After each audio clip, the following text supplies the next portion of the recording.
and you can quote this on me. There is no way the Orioles or Red Sox make the playoffs this season. Uh, yeah, yeah. There's no way. There's no way. I set the bar really low at the NBA predictions. I don't think all Mavs fans look into the stats like I do. It's not the great value Target brand toilet paper or whatever. It's the Charmin Ultra Strong. I don't know if Nick Nurse is the coach for the Raptors. I don't know if he's the reason why they won the 2019 championship. I feel like that was more of a team effort. The Mavs cannot say we do not miss Seth Curry shooting threes. This questions the firing of Dwayne Casey, who I think is a very underrated coach. To me, the Capitals really pushed all their chips for this season. Hello, I'm Mike Grimes, and you've been listening to Outsiders Opinions with Kevin and Austin. What's up, y'all? Welcome to our NBA Opinions of the Week. I am Kevin, and I am joined by the man joining me in our new studio, as we just had studio renovations, Austin. You could call it something like that. Something like that. Yeah, something like that. Yeah. Studios. Yeah. It's almost a yearly thing, but it's something we have to do. True. But something new with the NBA as well. In-season tournament this year. Not that long ago, they released the groups. There's 5 of them. Do you want to go over them, Kevin?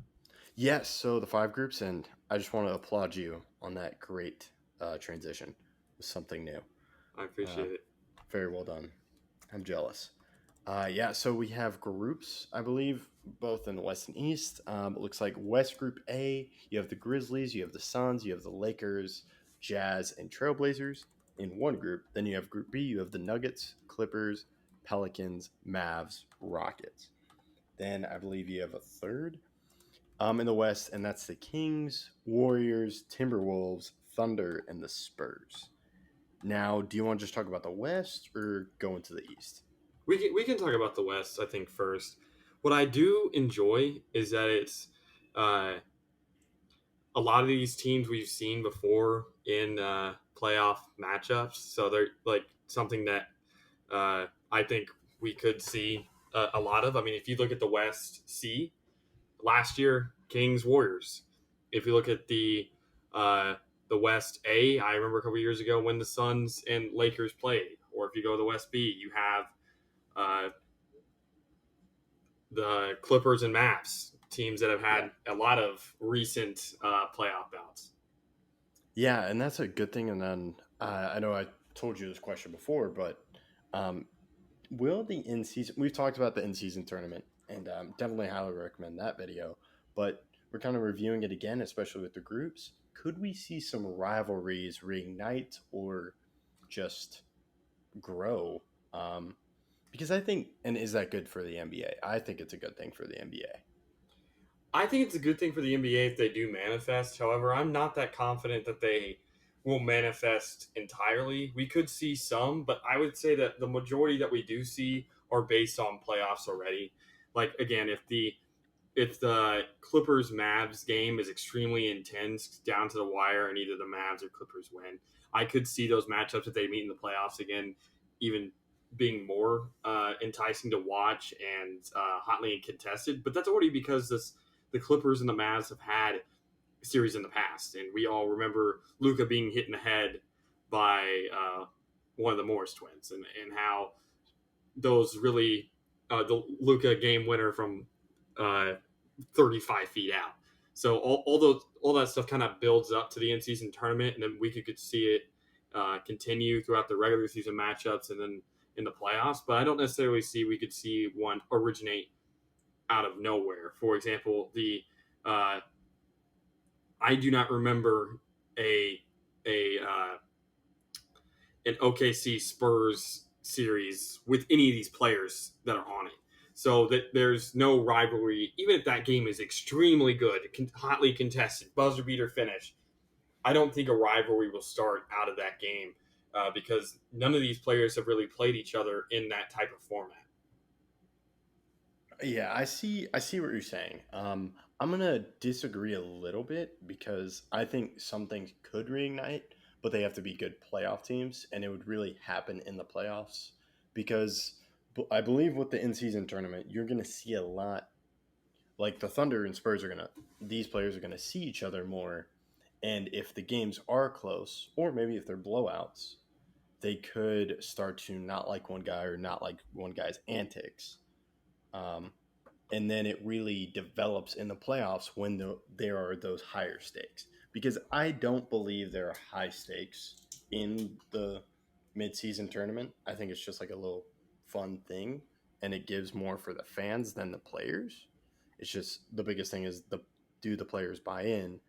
Because I think as a fan, it's really fun to know the drama within the NBA, like the Clippers and Mavs. I will not root for players on the Clippers because I don't like how the Mavs seasons ended those 2 years, which really that would be a series to look over. Yeah, That but was probably when the Clippers were at their best and the Mavs KP experiment failed.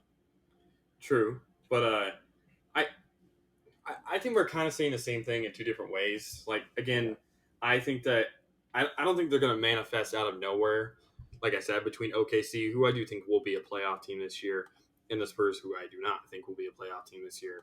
But I could see those reignition type of things happening. But again, they would have to be not only just between two playoff teams, but two playoff teams that have not only met each other, but met each other multiple times. Like I feel like, or in huge series, if they met before in the Western Conference Finals, or they met before in the finals once they get it past the group stages, I could see that becoming a hotly contested battle. But otherwise, I don't think they're going to start from scratch in a tournament that really does not mean much for legacy or for success. Yeah, that's a good point. I think this just allows the players to get to know each other in a good and bad way. They could develop friendships. Maybe there'd be drama of, oh, are these guys going to connect? Like, is Shai going to force a trade to the Spurs? I'm joking, Thunder fans. Please don't come at me in the comments. Yeah, that would be that'd be something crazy to come out of this. I don't think anyone really anticipates that to happen. Yeah. So that's something I think it's just seeing more players more on, because I don't really maybe that's what divisions were at one time, but the division format is kind of almost forgotten at this point. Yeah, and I do think I want to mention as well something that I think is important. I don't really see many rivalries in the league right now. There's not many teams that I think, oh, those two teams are actual rivals, and the matchups they have between them are really all that hotly contested. But I could see a game, especially after we get past the group stage, that a team implements some sort of strategy because they want to win, and the team playing against them, if they met in the playoffs, using that against them. So, hey, this team in those big games runs a small ball lineup. Let's prepare for that come playoff time and use it against them, or something like that. I could see that manifesting itself more likely than I could see a rivalry. Okay, I like that. That's a really good point. So yeah, I think we've talked about the West. I would say there's one rivalry that I think's getting like pretty good, and even though it's one of my teams, the Mavs and Suns, I think that's a rivalry. Yeah, I mean, we can quickly go here. Go over the East Okay. groups, and then we'll talk a little bit more about rivalries. Gotcha. Okay, so you have East Group A: Sixers, Cavs, Hawks, Pacers, Pistons. Then you have B. You have the Bucks. You have the Knicks. You have the Heat, Wizards, and Hornets. Then you have East Group C: Boston Celtics, Brooklyn Nets, Toronto Raptors, Chicago Bulls, Orlando Magic.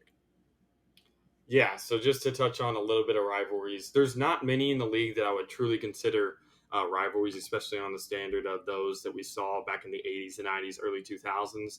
But ones that I would consider rivalries, even if they're not in the same group here, I would consider the Sixers and Celtics a rivalry. I do think their matchups in the regular season and the playoffs are very, very close, hotly contested, and ones that I would really, really want to watch. Obviously, you said Suns Mavs. I would agree with that. I'd also say Clippers Mavs, mainly because of what happened with the Morris hitting Luka and the fact that they played each other back-to-back years. But it's really hard to call it a rivalry when we haven't seen, and this is true with the Mavs Suns, even though they've only met once, we haven't seen both sides win, and that's the same with the Clippers. Another rivalry I would say, and this is just because of LeBron, I would say is Lakers Warriors. Even though we saw the meetup in the Western Conference Finals last year, but I do think LeBron versus Warriors is something that is not just great television, but something that I think that a lot of Warriors players, even in the regular season, use to fuel the rest of their year. Yeah, I like what you said. I agree on all those rivalries. And after I saw the Celtics, I was like, man, I wish the Celtics were in the same division or group. But I know it's based off record from the previous year. But yeah, that's something. So do you think we could see this in the playoffs of the midseason tournament? Like if the Celtics and Sixers met up? Yeah, but that's just because I think those matchups are already hotly contested. I'd already Okay. consider that a rivalry. I wanted to say, like, maybe Heat Bucks is also one that I would say is a rivalry. But the thing is that I don't think anyone on the Heat or Bucks would take that extra seriously. The Heat are a playoff oriented team. I don't think they're really going to care about this group stage game. And same thing with the Bucks. I don't necessarily think they're going to be all too worried about winning the in-season tournament.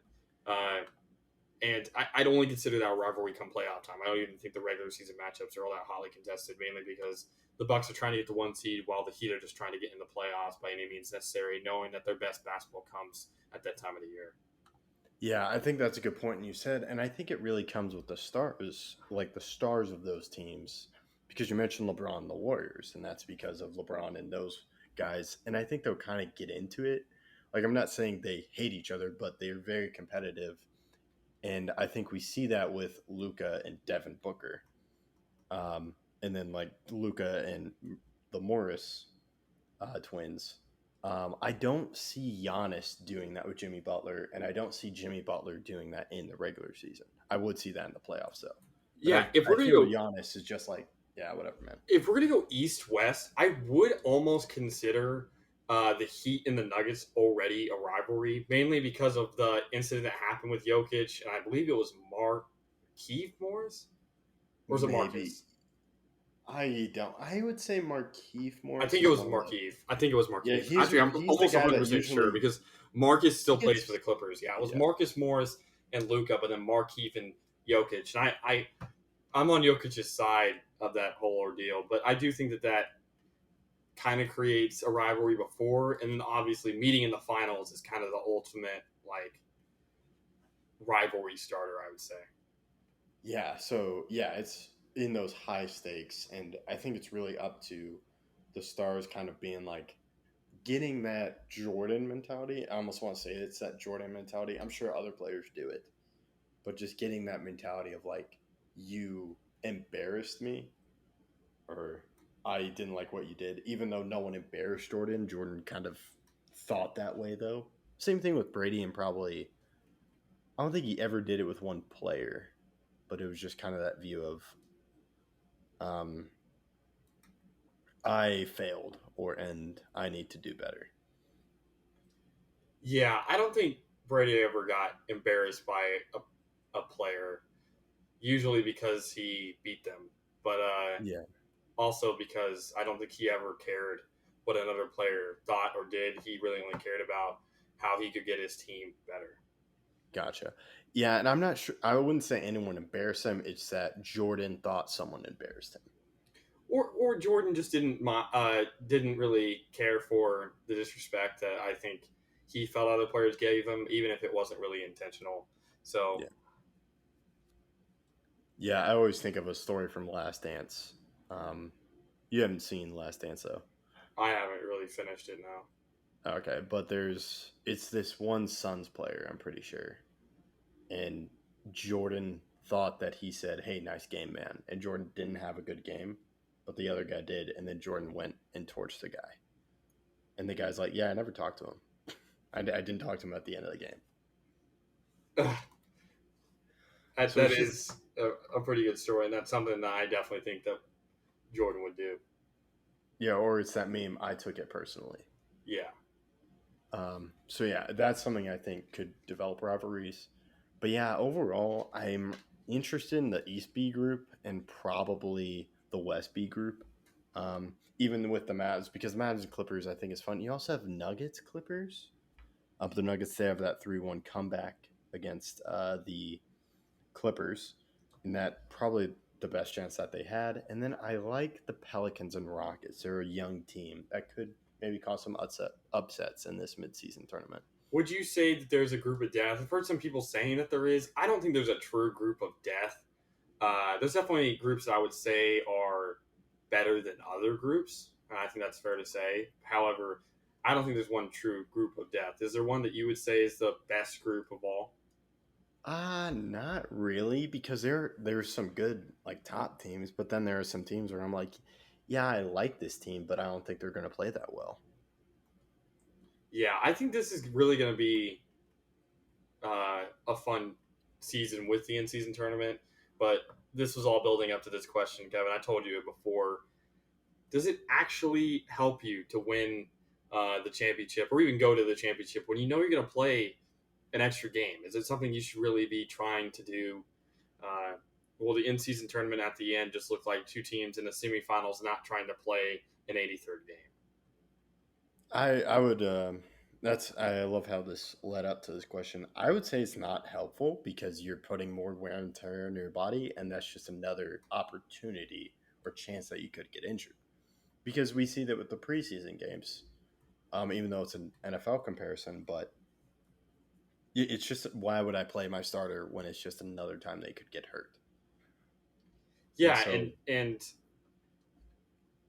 if I'm correct, I believe that game doesn't count towards the regular season, right? Yeah, it doesn't. It's just for the money, which if it's two terrible teams or like two middling teams that don't care, they're like, yeah, we're not going to go to the playoffs, so let's try to win this thing. Maybe they try for it, but if it's a team competing for the playoffs, why am I going to risk another chance?